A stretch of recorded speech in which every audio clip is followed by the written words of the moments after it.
Shalom, shalom, boa tarde. Hoje é dia 8 de Shevat do ano 5783 e é o dia 30 de janeiro do ano de 2023. À tarde com a Torá, trazendo a Parashá semanal e as suas leituras diárias. Esta semana estamos na Parashá Beshalach, né? Onde nós temos aí o faraó expulsou o povo judeu do Egito, ou deixou sair, né, do Egito.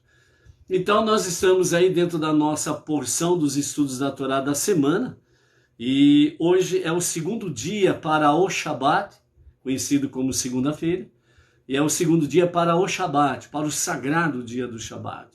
Para não perdermos a conexão entre os dias comuns da semana e o sagrado dia do Shabat, então por isso nós falamos, hoje é o primeiro dia para o Shabat, hoje é o segundo dia para o Shabat, assim sucessivamente, até chegarmos então no sexto dia para o Shabat, e já no dia seguinte estamos no sagrado dia do Shabat. Isso significa não perdermos a conexão com a mensagem preciosa que Deus tem para as nossas vidas, que é exatamente a redenção final com o justo e o verdadeiro Mashiach. Então é importante nós mantermos essa conexão com o Shabat semanal, para que nós tenhamos sempre conexão com o Shabat de Mashiach, que é a redenção final, é o último passo para o Olam Rabá, o mundo vindouro, a vida eterna, ok? Então, hoje nós teremos a nossa segunda leitura da nossa Parashá da semana, né? E rapidamente, porque hoje para nós o dia é curto e a noite é longa, né? Onde teremos aí o nosso plantão noturno e vamos, como diz outro, vamos ficar em claro esta noite aí, né? Conto com as vossas preces para proteção, saúde e segurança. Ok, a nossa prece hoje para o Brasil está no Salmo 108. O Salmo 108, ele é exatamente um salmo para que sejam fortalecidas a nossa fé, a nossa confiança e a nossa esperança na revelação do justo e o verdadeiro Mashiach. Significa que essa prece, ela nos traz o Salmo 108, né, que vamos ver aqui alguns versos para a nossa prece pelo Brasil e pelo povo brasileiro, e através do Brasil, né, para as nações, ou através dos Bnei Noach, com monoteísmo, com fundamento judaico, orientação rabínica, para o Brasil e para as nações, nós possamos, sem sombra de dúvidas, levarmos a mensagem viva, a mensagem real, a mensagem que realmente nos remete a colocar o nosso foco somente nele. O único Deus, o único Criador, o único Redentor, o único Salvador. Para que, de fato, nós, ao focarmos nele, no único soberano, Adon Olam, o soberano dos mundos, nós realmente possamos ter a viva fé, esperança e confiança de que, se nós mantivermos esse foco nele, então uma coisa é certa, a nossa redenção é real, a nossa salvação é real, e o sarar e o curar a nossa nação e as nações também é uma realidade. Por isso não podemos perder o foco. Aconteça o que acontecer, não podemos perder o foco. Seja aquilo de bom, seja aquilo de mal, manter o foco. Seja aquilo que nos é agradável e aquilo que não nos é agradável, manter o foco. Porque até a revelação do justo e verdadeiro Mashiach, tudo é passageiro. Tudo é passageiro. É na redenção final com o justo e verdadeiro Mashiach que as coisas começarão a ser estabelecidas em Bereshit, no princípio, quando Deus criou todas as coisas, e quando ele chegou ali no princípio do sétimo dia, ele viu e disse, é muito bom. O projeto de Deus não mudou. Os homens mudaram, mudou a história, mas o projeto de Deus não mudou. Deus continua firme no seu propósito, fazer deste mundo a sua moradia. E por isso, desde então, ele tem confiado nos mestres do passado, entre eles os patriarcas, as matriarcas, os profetas, os reis, etc. e tal. Na história contemporânea, em cada geração, onde tem o seu tzadik, o seu justo de cada geração, isso tem sido renovado. Que nós precisamos fazer deste mundo a moradia de Deus. O mal não vence. Ele tem momentâneos momentos em que parece que ele ganhou. Momentaneamente. O perverso não permanece. O faraó caiu. O rei da Babilônia caiu. O rei da Pérsia caiu. O rei de Roma caiu. E todos aqueles perversos que se levantaram contra o povo judeu, contra a consciência de Deus, consciência divina, consciência de família e consciência de liberdade, todos eles passaram. Mas hoje, você continua falando de Abraão, Isaac e Jacob, você continua falando das matriarcas. Hana, a mãe do profeta Samuel, aquela que foi ao templo e ali estava fazendo a sua prece para ter um filho. E qual era o objetivo dela ter um filho? Para o mundo? Não. Essa história aí que muitas vezes falam, né? Que os pais têm os filhos para o mundo, isso daí é mentira. Isso daí é uma desculpa para as irresponsabilidades dos pais para não educarem adequadamente os seus filhos. Hana, a mãe do profeta Samuel, ela disse a Deus, o seu objetivo de ter um filho é para que ele trabalhasse para Deus, prestasse serviço para Deus. Qual é a finalidade que Deus falou para Moshe avisar o Paró que era necessário libertar o povo do Egito? Para servir a Deus, e assim sucessivamente. Então, os nossos objetivos, aliás, o nosso objetivo no singular, essencial, primordial, supremo, é servir a Deus para transformar este mundo para ser uma moradia de Deus, porque isto é eterno. O resto é apenas vaidade. Passa. E por isso o Salmo 108 é uma prece para que nós tenhamos essa visão, que levemos essa visão ao nosso irmão, o povo brasileiro e às nações. Que o Brasil aprenda a elevar os seus olhos aos céus.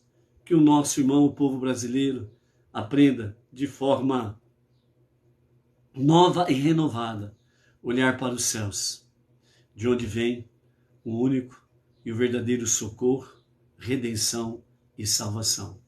O Salmo 108 em prece assim nos diz. Cântico e Salmo de David. Firme está meu coração, ó Eterno. Cantarei, entoarei um salmo com toda a minha alma. Despertai, ó harpa e saltério, para que eu desperte o alvorecer. Louvar-te-ei entre os povos, um hino para ti cantarei entre as nações. Porque acima dos céus alcança a tua benevolência, e às maiores alturas a tua verdade. Exalta-te sobre os céus, ó Eterno, e que se estende por toda a terra a tua glória, para que sejam resgatados aqueles a quem amas. Salva com tua destra e nos responde. Volta a dar-nos a tua ajuda contra o opressor, pois vão é o auxílio dos homens. Com o Eterno realizaremos proezas e ele aniquilará nossos opressores. Esses versos 13 e 14 responde tudo para o ser humano, para as suas aflições, angústias e companhia limitada. Porque volta a dar-nos tua ajuda, ó Eterno, contra o opressor, pois vão é o auxílio dos homens. Porque no momento da maior angústia, as pessoas colocam a sua confiança, esperança em seres humanos. E aí na hora que o sapatão aperta mesmo, aí você percebe que nem aquela pessoa a quem você mais confiava não pôde fazer nada por você e nem por aquela situação. Aí você vê que aquela pessoa, ela é tão frágil quanto você. Ela e você, nós podemos experimentar esta realidade. E aí o ser humano se sente sozinho, desolado. Então aí é onde que ele clama mais a Deus. É onde que ele busca mais por Deus. Então, ao clamar ao Eterno, é onde você está colocando o seu foco real, certo e verdadeiro. É onde você está colocando a sua fé, confiança e esperança, na qual você não será malogrado. E é por isso que o Eterno, realmente, ele permite as adversidades chegarem até nós, para que nós não caiamos no erro de idolatrar quem quer que seja, mas que nós, colocando foco em Deus, em fé, confiança e esperança, então nós temos a certeza que Deus, além de ouvir as nossas preces, Ele dará respostas e Ele usará pessoas adequadamente para que auxilie a operar o livramento de Deus. Como Moshe, ele foi um instrumento de Deus para operar a libertação do povo judeu do Egito. Então Deus usa aquelas pessoas que estão mais próximas a Ele para poder fazer maravilhas, usando a ação divina e usando a ação humana e usando a ação da natureza, em equilíbrio, em harmonia, operando-se os milagres de Deus. Os milagres de Deus, aqueles milagres realmente sobrenaturais, ímpares, eles só acontecem quando se esgota a ação humana e a ação natural ou da natureza. Quando aquilo que o ser humano não pode fazer, quando aquilo que a própria natureza não pode fazer, por exemplo, a abertura do Mar Vermelho, o mar se abrir, Então, entrou ali a ação do homem, da natureza e a ação de Deus. Quando houve a praga da morte do filho primogênito do Egito, foi só uma ação de Deus. Não houve uma ação nem do ser humano e nem da natureza. Deus agiu diretamente na praga da morte dos primogênitos. Entendeu? Então, dentro desse foco, Deus ele quer que nós estejamos em harmonia com a natureza e com Ele, o soberano dos mundos, para que milagres aconteçam no nosso dia a dia. E quando a ação divina, ela vê que nem o ser humano em união, em harmonia com a natureza, não faz acontecer, então aí só Deus pode fazer, aí então Deus faz os seus milagres excepcionais. Por que isso? Porque Deus quer que nós tenhamos harmonia com Ele, harmonia com a própria natureza, para que nesta união possam acontecer os milagres naturais, chamados milagres naturais. E os sobrenaturais é quando somente Deus pode agir. Então, nesse sentido, Deus nos chama para sermos sócios com Ele nos próprios milagres. Então, por isso, o Salmo 108 nos fala, Volta a dar-nos tua ajuda contra o opressor, porque o que você vai fazer contra o opressor? Ele tem o poder, ele tem forças armadas, ele tem os aliados, ele tem inúmeras peças junto com ele. Então você se sente o quê? Incapaz, impotente. Volta-te. Volta a dar-nos tua ajuda contra o opressor, pois vão é o auxílio dos homens. Você pode observar, fazer o certo, fazer aquilo que é correto, que é bom, é super difícil. Super difícil. Mas quando as pessoas se propõem a fazer aquilo que é mal, aquilo que é ruim, aquilo que é perverso, errado, rapidinho se faz. Rapidinho o opressor, ele junta suas forças e se torna um ditador. Rapidinho. Basta apenas riscar o fósforo. Entendeu? Então, por isso, volta a dar-nos tua ajuda contra o opressor, pois vão é o auxílio dos homens. Com o Eterno realizaremos proezas. Aí entra então a harmonia entre nós e Deus para realizar proezas. Qual finalidade? Porque o Eterno aniquilará os nossos opressores. Então, quando nós nos unimos a Deus em clamor, em prece, em oração, e levamos a Ele realmente a nossa petição, então Deus ele julga, sendo justa ela, então Ele volta a nos dar ajuda, auxílio, e Ele realiza proezas para aniquilar os opressores. Por isso, opressor, perverso, mandatário, ditador e as suas ideologias, todos eles têm um ponto final, porque eles têm data de validade de vencimento.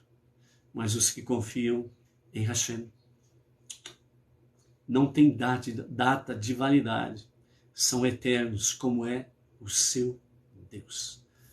Amém, vem amém. Que sejam estas bênçãos para o nosso povo brasileiro e através do Brasil para as nações, levemos cada vez mais essa graça bendita. A nossa segunda aliá está no capítulo 14 de Shemot, Êxodo, do verso 9 ao verso 14.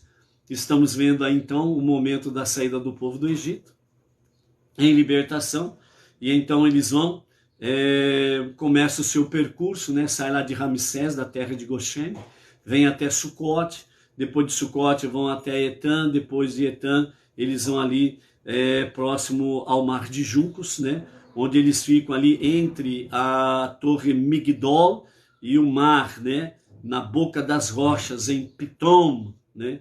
E ali eles ficam perto da única estatueta de ídolo que sobrou em todo o Egito, porque na última praga, tudo que é ídolo simplesmente foi destroçado, eliminado, destruído. Restou apenas pós e fagulhas e pedriscos dos seus ídolos, porque tudo apodreceu, enferrujou, foi destruído. A única estatueta, a única estátua de ídolo que permaneceu foi exatamente Baal Tsefon, próximo ao Mar de Juncos. E é ali que ele também vai ser destruído, o último ídolo do Egito, quando Paró e os seus entrarão no mar, né? Achando que podem atravessar em segurança, como o povo judeu atravessou, mas nós vamos ver mais detalhes ali na frente. Então a perseguição egípcia, né? O coração do Paró é endurecido ainda mais, e ele então convoca o exército e o povo. Não somente o exército, o povo também. Então o ditador, quando ele tem o domínio das suas forças armadas, né? Ele convoca o povo e o povo vai atrás. É facinho fazer de uma nação uma ditadura, com as suas ideologias, né? Leninista, marxista e companhia limitada, chamada socialista, comunismo e companhia limitada. É fácil. É só alguém lá tomar conta do poder, seja em qualquer uma das instituições, você está experimentando isso, né? E começa com uma ordem simples, aí todo mundo que nem cachorrinho obedece. Vem uma outra ordem mais complicada, obedece do mesmo jeito, E assim vai aumentando, entendeu? Vai aumentando, aumentando. Aí daqui a pouco o mandatário tem o domínio na mão, faz a sua ditadura, e aí manda e desmanda, que é uma beleza, né? É assim, entendeu? Você viu como foi o processo para escravizar o povo judeu. Foram em 4 etapas. Não foi assim, ó. E você acha que as nações que têm perdido as suas liberdades foi da noite para o dia? Ó, 10, 20, 30 anos, vem vindo desde a educação de base, crianças, né? Depois vão para o nível intermediário, o nível universitário, aí então já estão com a sua lavagem cerebral em dia, aí são colocados entre as instituições, posições chaves de uma sociedade, né? Aí você vê os absurdos que estão por aí, né? Você já pesquisou, por exemplo, a mudança de sexo para crianças entre 4 e 12 anos de idade? O que uma criança nessa faixa etária sabe? Que mudança de sexo é a melhor coisa que tem para ela? Como? Pesquise aí, gente. E vocês vão ver o que está acontecendo. Os absurdos que estão acontecendo. Certo? E no nosso estado estão dizendo que a fila está muito grande para fazer crianças mudarem de sexo, porque a procura é muito grande. Quem que decide pelas crianças? Os pais, que têm as suas ideologias nefastas. E a fila está grande. Qual vai ser o futuro dessas crianças? Por isso nós vimos aqui também, na nossa paraxá da semana passada, sobre a questão da educação das crianças. É fundamental para uma sociedade que tenha saúde na sua ética, saúde no seu físico, saúde na sua moral e saúde na sua vida espiritual. Se as crianças não forem devidamente educadas, educadas dentro das matérias escolares, né? Não educadas dentro de uma ideologia nefasta, demoníaca. Ok? Então, gente, é isso daí. É ver as coisas que estão acontecendo. E o mandatário, o ditador faraó, não era diferente. Ele tinha essas coisas. Muito mais ainda do que já comentamos aqui, que não se entra em mínimos detalhes, por assim dizer. Por isso que se fala de forma generalizada, né? Os egípcios estavam realmente envolvidos, né, do pé à cabeça em todas as relações sexuais proibitivas, em todos os seus níveis, bizarros, cruéis, e por aí afora vai. Entendeu? Por que você acha que lá em Levítico está escrito que o homem não se deitará com um animal e nenhuma mulher se deitará com um animal? Por que está escrito lá que o homem não se deitará com outro homem como se fosse mulher? Não tem nada novo debaixo do céu, debaixo do sol, não, gente. É história, é Bíblia, é Torá, é conhecimento, entendeu? Então, por isso, o Paró, depois que ele ficou endurecido no seu coração, ele falou, nós vamos perder os nossos escravos? Não, vamos atrás dele. Convocou o exército e o povo. Todos estavam em suas mãos. Entendeu? E aí eles foram atrás do povo judeu. Então, Deus endureceu o coração do faraó e ele saiu para perseguir os judeus, né? Triunfalmente. Ele já tinha certeza da vitória, né? Então o perverso é assim, ele sempre tem certeza da vitória dele, até que chega no ponto final que Deus estabeleceu para ele. E aí quebra a cara, como diz o outro. Então os egípcios partiram atrás dos israelitas e os alcançaram quando eles estavam acampados perto do mar. Todos os cavalos das carruagens do faraó, cavaleiros e infantaria estavam lá, na boca das rochas, diante de Baal-Tsefon, né?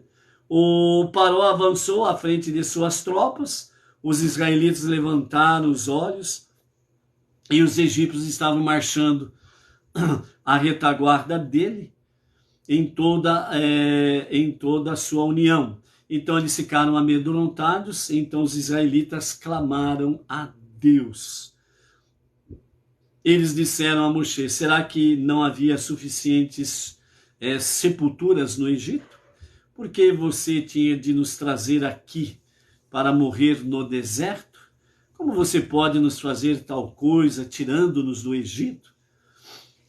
Não lhe dissemos no Egito para nos deixar sozinhos e nos deixar trabalhar para os egípcios? Teria sido melhor sermos escravos no Egito do que morrer no deserto, né? Então, antes de nós lermos aí os versos 13 e 14 para completar a leitura, né, algumas observações se faz importante, né? Segundo Rashi e também os sábios do Talmud e da Mishnah, falam que quando o Paró e o seu exército, cavaleiros, infantaria e o povo que estava com ele, quando eles chegaram lá, né, onde estava o povo judeu, e quando eles viram realmente a boca das rochas, e quando eles viram o seu ídolo, Baal Tsefon, então o faraó e o povo que estava com ele e os seus exércitos, então eles tiveram esperança de que em nome do seu Deus eles poderiam realmente vencer e abater o povo judeu. Por isso que aquele último ídolo ficou em pé, para levá-los à sua própria ruína, como veremos amanhã. Ok? Outra coisa que nós temos aqui é que o verso 10 nos fala, né, que quando o povo israelita, o povo judeu viu isso, eles levantaram os olhos e clamaram a Deus. Eles levantaram os olhos em dois sentidos. Veja bem, Salmo 121. Eleva os meus olhos para os montes, de onde me virá o socorro. Então, olhou para o monte. Então, o povo judeu olhou para cima, porque eles estavam numa depressão e o exército do faraó estava numa elevação. Então, eles levaram seus olhos para as montanhas, que era o faraó, seu exército, a infantaria e o povo que estava com ele. E clamaram. Aliás, primeiro eles tiveram medo. E depois clamaram a Deus. Elevaram os olhos, viram os montes, faraó e os seus exércitos. Tiveram medo. Aí eles elevaram mais ainda os seus olhos, ou seja, eles ergueram ainda mais os seus olhos em direção ao céu e clamaram a Deus. É isso que significa o Salmo 121 e também as situações adversas que nós encontramos na vida. Assim como o nosso povo brasileiro encontrou nesses últimos tempos, onde o opressor veio, pum! Onde o povo, a princípio, tinha uma grande esperança de libertação. Mas em seguida veio aquele baque. Caiu na armadilha, pá, pum, explodiu tudo. E as esperanças caíram por terra, porque veio não só com as ameaças, mas veio com prisões. E alguns dizem que houve até mortes, né? Não sabemos ao certo, mas dizem até alguns que houve mortes aí, dentro desse aspecto aí, ok? Então, por isso, né, amados, é exatamente isso que está aqui, um exemplo para nós. Ele levou os olhos para os montes, os problemas, as adversidades, as lutas, aflições, angústias e companhia limitada, seja elas quais forem. Sentiu-se impotente, aí veio o medo. Então aí elevou-se mais ainda os olhos, ou seja, saiu dos montes e elevou os olhos para o céu. E aí clamou a Deus, porque viu que só Deus poderia trazer a proteção, o livramento e a salvação.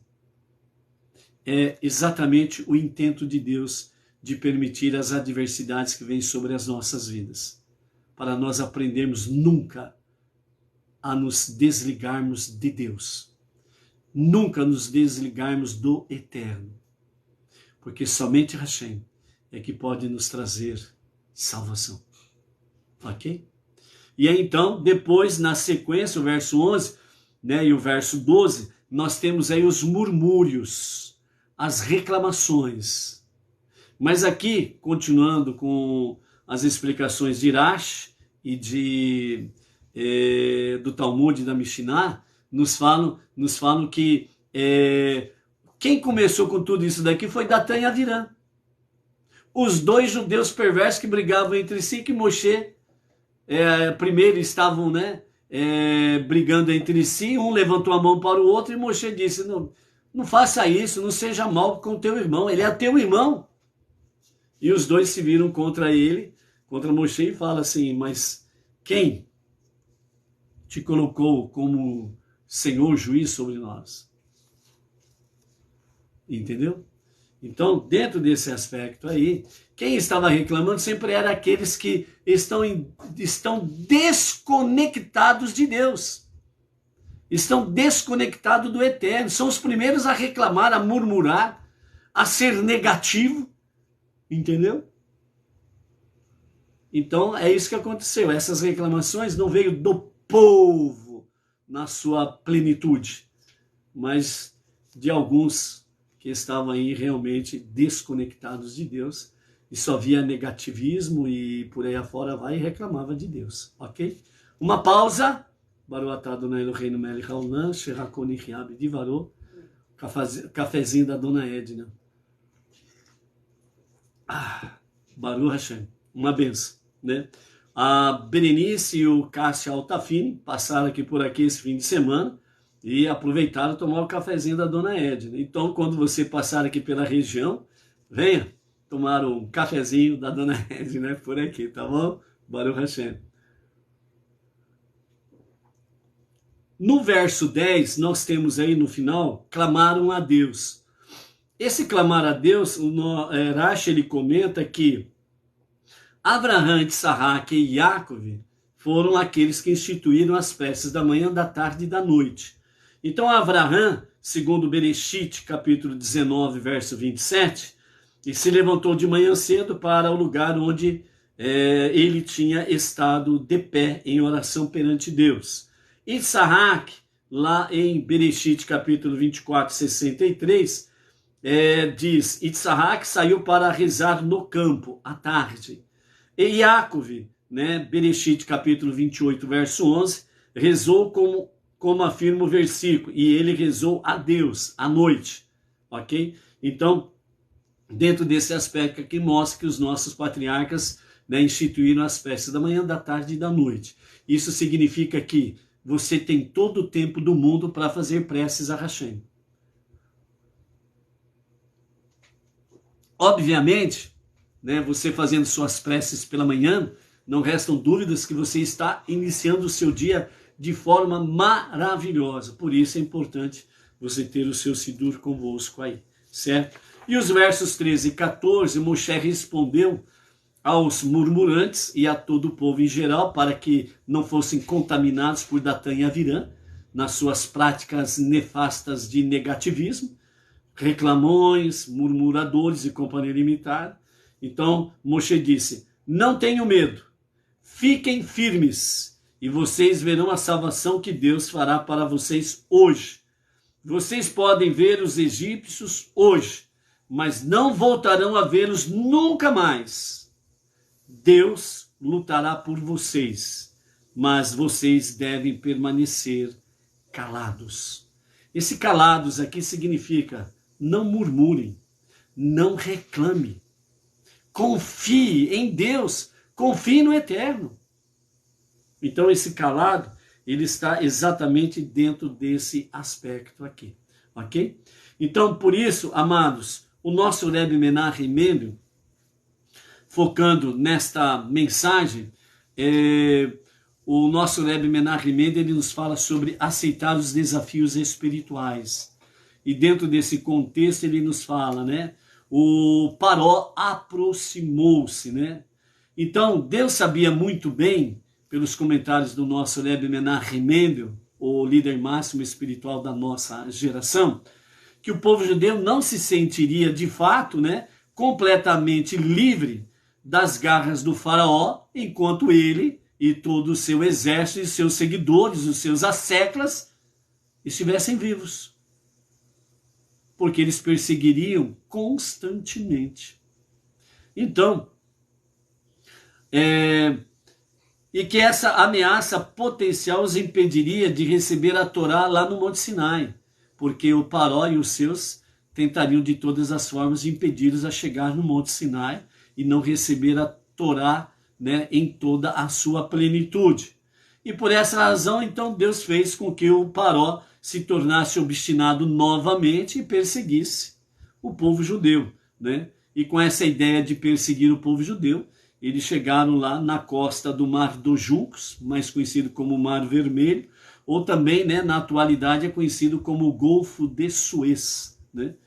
Quando ouviram aproximar-se, os judeus entraram em pânico, né? Então ali, né, no Mar dos Juncos, o Golfo do Suez, né, Golfo de Suez, é onde foi o ponto de encontro do Paró, seu exército, o povo, e mais o povo judeu. Então, segundo o Midrash, ele nos relata que, ao persegui-los, o Paró aproximou os judeus para mais perto de Deus. Ou seja, uma coisa que os inimigos não têm ciência, ou não tomam consciência, ou não, simplesmente não querem nem pensar nisso, mas a realidade é que quando os inimigos se levantam contra você, quando o opressor ele se apresenta contra você, ele está fazendo uma grande ajuda para você. Por incrível que pareça, ele faz você se aproximar mais de Deus. E ele não, a aproximação do perverso Paró e os seus seguidores de geração em geração até aqui, esses opressores que aí estão, né? Eles fazem uma grande ajuda para nós, porque nos leva mais perto de Deus, mais perto, mais próximo do Eterno. Porque a gente vê, como diz o Salmo 108, vão é o auxílio do homem de nos livrar do opressor. É uma ação de Deus. É o mover de Deus e não do homem. Por isso Deus quer que nós mudemos o foco. Por isso Deus quer que Deus faz com que o povo brasileiro mude o seu foco. Tire o seu foco do homem A, B ou C e coloque o seu foco unicamente em Deus, porque só Ele pode nos livrar do opressor, do tirano, do mandatário, do ditador, do perverso, que significa todas essas porcarias que nós acabamos de falar. Só Deus. E é por isso que eles têm medo, pavor, quando as pessoas permanecem com a sua consciência divina, consciência de família e consciência de liberdade. Porque eles sabem que não pode escravizar os que assim se portam. Entendeu? Então, nesse sentido, o Paró fez com que o povo judeu se aproximasse ainda mais do Eterno, e sem dúvida os obstáculos que nos são apresentados na nossa vida, na nossa jornada, é para despertar as nossas mais profundas energias, as nossas mais profundas forças. É onde a centelha divina que está em nós, ela fica de forma abrasadora, viva, como uma chama viva, e nos leva mais e mais próximos do Eterno. Então, quando somos confrontados com o desafio, devemos encará-lo como uma oportunidade de crescimento espiritual, em vez de tentar evitá-lo. Então, aqui o nosso Rebbe Menachem Mendel, ele fala que esses desafios que nos são apresentados é um desafio que nós precisamos aceitar e não rejeitá-lo, seja ele bom ou não, seja ele agradável ou não. Mas nós precisamos aproveitar essa oportunidade para o nosso crescimento espiritual, independente do desfecho final deste desafio que vai acontecer. Independe do desfecho final. Se nós mantivermos o nosso foco em Deus, seja qual for o desfecho final, bom ou não, mas nós estamos focados em Deus, nós sabemos que tudo está sob o seu controle e o seu cuidado. E Ele vai fazer aquilo que é, de fato, muito bom para a nossa vida espiritual. Por isso, aceitar os desafios espirituais é uma realidade que está diante de nós no nosso dia a dia. para nos aproximarmos mais e mais do eterno e podermos mais e mais sermos elevados às muitas alturas. Então, por isso, o sentido urgente nesse aspecto é que nós não venhamos nos desviar da nossa missão divina, a nossa missão suprema, que é transformar este mundo para ser o lar de Deus, o lar do eterno. Então, nesse aspecto, se nós não perdermos o foco desta realidade, então, certamente, Deus nos faz vencedores sobre os nossos desafios espirituais que nós temos pela frente. O desfecho final pertence a Ele. E se nós estamos focados nele, então certamente no eterno nós temos todo o conforto, consolo, temos toda a proteção e não somos destruídos, mas elevados mais e mais. Então, por isso, as adversidades físicas ou espirituais podem nos tirar desta indiferença ao debilitar nossa autoconfiança e nos brindar com a oportunidade de avançar em nossa relação com Deus, ao abrir o caminho através destes obstáculos. Você pergunta, por que é preciso ter obstáculos? Por que nós precisamos sofrer por isto ou por aquilo, por esta ou aquela questão? É só você analisar a sua vida. Analise a sua vida naqueles momentos que tudo estava numa boa. Analise a sua vida naqueles momentos em que tudo estava calmo, tranquilo, sereno, shalom, sem problema nenhum, sem dificuldade nenhuma, onde você podia realmente planejar as suas férias, ir para cá, ali, acolá, poder desfrutar do bom e do melhor e beleza. E durante esse período de bonança, por assim dizer, quantas vezes você buscava a presença de Deus ao dia? Quantas vezes você se apresentava diante de Deus para fazer as suas preces por dia? Ah não, peraí. Eu estava de férias. Estava tudo numa boa. Fazer prece cada 2 dias já está bom demais, não tá? Não sei, pergunta para você mesmo. Olhe no espelho e pergunta. Não, mas as coisas estavam numa paz harmoniosa, tranquila, Fazer uma prece uma vez por semana estava muito bom. Eu faço uma prece ao Shabat, aos sábados. No sagrado dia do Shabat, eu faço minhas preces ali. Não tá bom? Olhe no espelho e pergunte.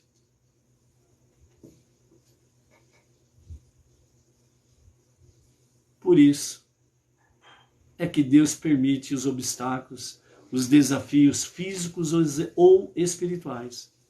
Porque aí todo dia você está na presença dele. Todo dia você busca a presença dele. E qual é o pai que quer que o seu filho fique longe? É a dor que te aproxima mais e mais do Pai Celestial que vem a dor. Porque o Pai, ele só pode te proteger se você estiver debaixo das suas mãos, entre os seus braços.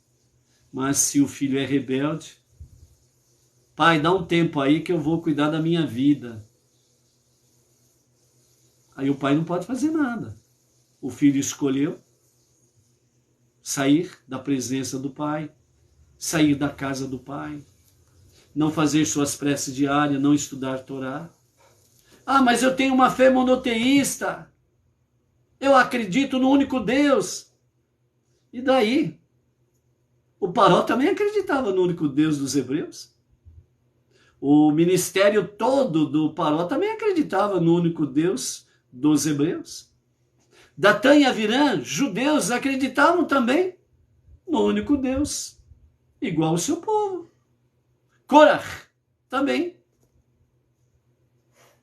E qual foi o fim deles? Então, dizer que acredita no único Deus não significa absolutamente nada se você não tem ações que testificam isso. Se você não tem atitudes que testificam isso. Dizer que acredita em Deus e fica em casa que fica no seu quadrado, na sua bolha, na sua omissão, em cima do muro. Ah, tá tudo bem, eu não preciso de nenhuma comunidade para me reunir. Eu não preciso de nenhum grupo. Eu não preciso de nenhuma sinagoga Benei Noach para me reunir. Eu estando em casa e fazendo as minhas rezas diárias, tá muito bom. O ermitão. Então, por isso, amados, realmente, Deus opera grandes milagres quando nós clamamos a Ele, quando nós estamos junto dEle. Mas Deus é tão misericordioso que muitas vezes Ele opera tantos milagres na vida do filho distante da casa e muitas vezes Ele não percebe. Ele continua ingrato. Mas Deus, que tem um amor incondicional pelos seus filhos, Ele sempre está dando oportunidade do filho ver o quanto que ele o ama e através de muitas ações ele tem mostrado o seu amor mesmo para com os filhos rebeldes que estão distante ou fora de casa. Mas aí há momentos em que Deus percebe, Deus vê que o filho não está nem aí. Então ele agiu com muito amor. A resposta foi negativa. Então é preciso de desafios físicos ou espirituais mais contundentes para ver se o filho acorda e volta para os braços do Pai. Então, por isso, amados, não espere pela dor, corra para os braços do Pai. Não espere pelo sofrimento, vá para a casa do Pai. Junto, se você tem na sua localidade comunidades Benei Noach, se reúne com ela. Se você tem na sua região uma comunidade, uma sinagoga Benei Noach regional, se reúne com eles. Se você tem uma família ou uma pessoa que você sabe que é monoteísta, procure por ela. Vá somar e não dividir, muito menos subtrair. Procure somar, para que mais e mais, juntos, possamos estar cumprindo a nossa tarefa suprema, transformar este mundo para ser a moradia de Deus. Para que você e eu, nós, estejamos definitivamente na casa do Pai. Ok? Muito bom estarmos juntos no estudo da Torá. Graças a Hashem pelas vossas vidas, pela vossa companhia, né? E eleve a Hashem as suas preces em nosso favor, que essa noite é a nossa noite do estarmos em claro, né? Por proteção, saúde, né? Para a gente conseguir aí chegar ao final do plantão amanhã de manhã, né? Em paz e em segurança. Né? A partir das 17 horas de hoje até as 7 horas de amanhã, nós estaremos lá no nosso trabalho secular. Que Hashem providencie rapidamente, a qualquer momento mesmo, né? O encerramento dessa jornada de plantões noturnos, para que possamos mais e mais estarmos dedicados, né, na obra de Hashem e podermos aí juntos mais e mais estarmos vivenciando a Torá de Hashem. Ok? Baruch Hashem. Até amanhã, amados. Shalom, shalom.